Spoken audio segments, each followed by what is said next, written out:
ప్రతి గ్రామానికి పోయిన గుక్కుడు నీళ్లు లేకుండా, రోడ్లు లేకుండా, శ్మశాన వాటికలు చనిపోతే పూడ్చిపెట్టుకోవడానికి కనీస శ్మశాన వాటికలు కూడా లేవు వాళ్ళకి.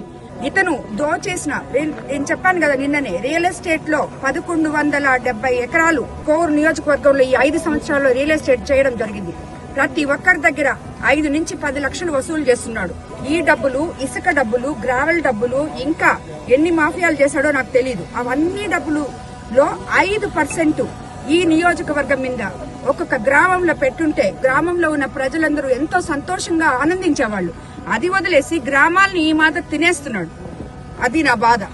కాబట్టి కోవూరు నియోజకవర్గ ప్రజలారా, ఈ అవినీతిమయమైన ఈ ఎమ్మెల్యే ప్రసన్న కుమార్ రెడ్డిని ఎంచుకుంటారో, అవినీతి రహిత కోవూరు నియోజకవర్గాన్ని మీకు అంకితం చేస్తానని చెప్తున్నాను. నన్ను ఎంచుకుంటారో మీరెంతో చైతన్యవంతులని నేను నమ్ముతున్నాను. మీరే తీర్పు మే 13వ తేదీని ఇవ్వాలని చెప్పి నేను మిమ్మల్ని అందరినీ మరోసారి కోరుకుంటున్నాను.